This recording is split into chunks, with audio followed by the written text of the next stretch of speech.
Aswaja abal-abal, penolak khilafah. Demikianlah tulisan yang dikirim ke WhatsApp kami.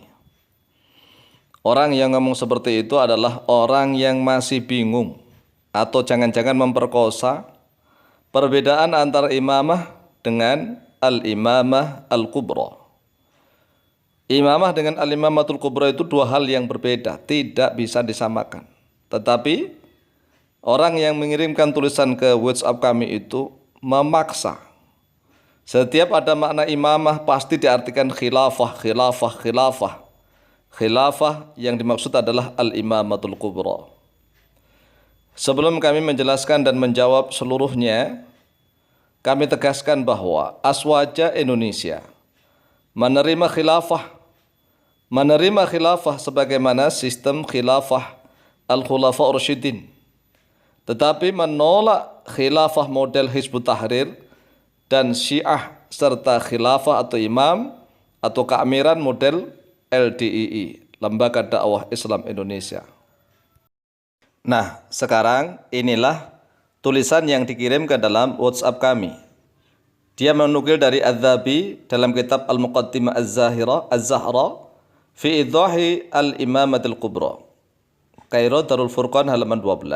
Kemudian dia mengambil kesimpulan faedah, jika ada yang mengaku aswaja atau ahlus sunnah wal jamaah tapi menolak khilafah, maka ketahuilah bahwa itu aswaja palsu alias aswaja kawi alias aswaja topeng.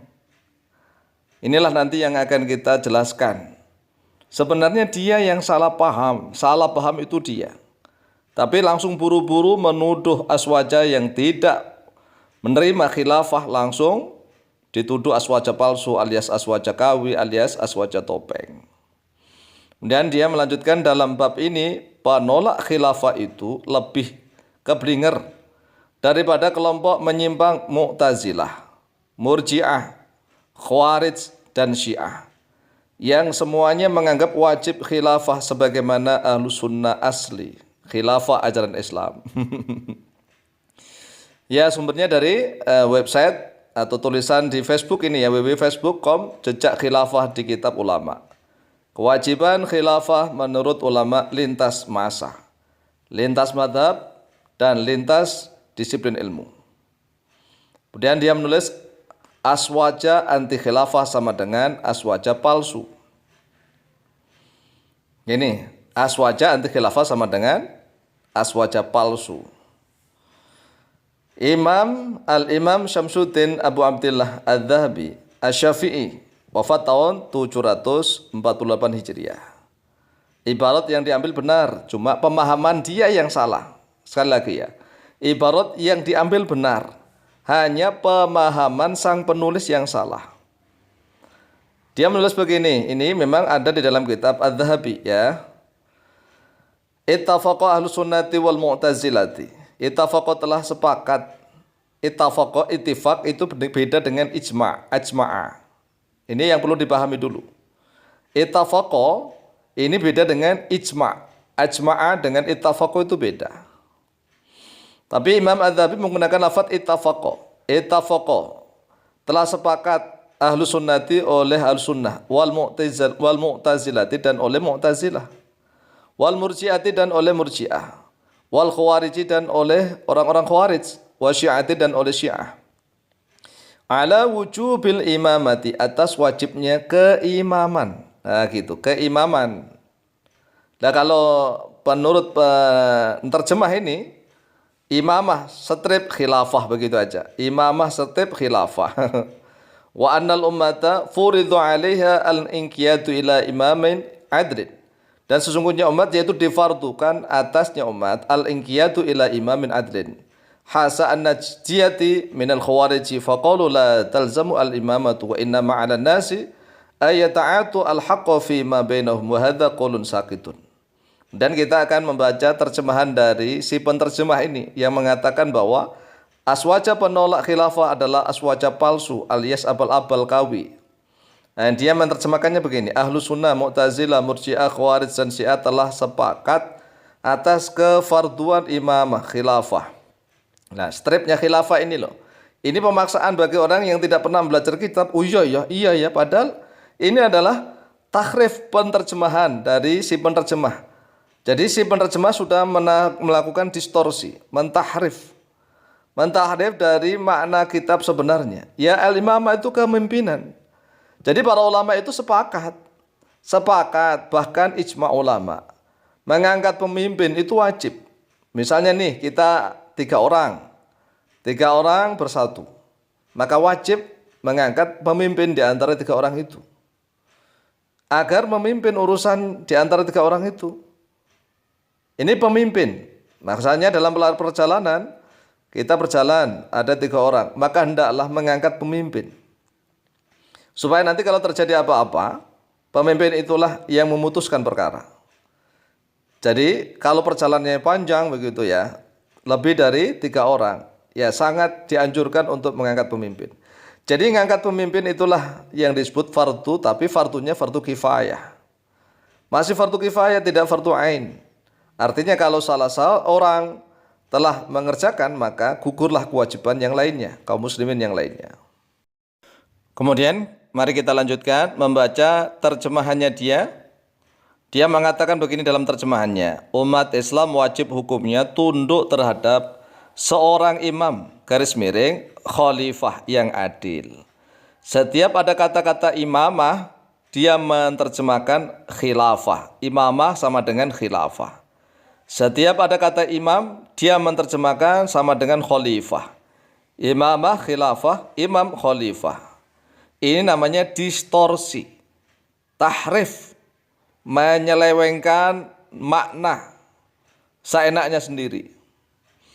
Kemudian dia melanjutkan kecuali an-najdiyah dari kelompok Khawarij. Betul, an-najdiyah itu tidak mewajibkan sama sekali. Manusia nafsi-nafsi, nggak ada pemimpin, nggak apa-apa. Bukan masalah imamah al-kubra, bukan al-khilafah al-utma loh ya ini. Mereka an-najdiyah ini berpendapat imamah atau khilafah itu tidak harus alias tidak wajib. Ini kalau menurut an-najdiyah dari kelompok Khawarij. Kemudian di dalam kitab Al-Muqaddimah Az-Zahra fi Idahil Imamatil Kubra yang disusun oleh Imam Az-Zahabi itu juga membedakan antara al-imamah dengan al-imamatul kubra atau al-khilafatu al-utmah. Kalau imamah kepemimpinan. Lah kepemimpinan ini maknanya lebih luas. Ada kepemimpinan solat disebut imamatul solah, solatul jamaah, imamatul solah. Kepemimpinan desa imamatul qaryah atau al-qura, imamatul qura. Imamatul Madinah, kepemimpinan kota. Kemudian imamatul umal, kepemimpinan pekerjaan-pekerjaan, para pekerja. Dan tidak semuanya diartikan al-imamatu itu sebagai al-imamatul kubra. Yang dimaksudkan adalah al-khilafatu al-utma, yaitu khilafah sebagaimana kepemerintahan al-khulafa ar-rasyidin seperti Abu Bakar, Umar, Utsman, Ali, tidak seperti itu. Dan di dalam kitab Imam Az-Zahabi sendiri juga telah menjelaskan bolehkah dalam satu waktu itu ada dua imamah al-kubra maksudnya.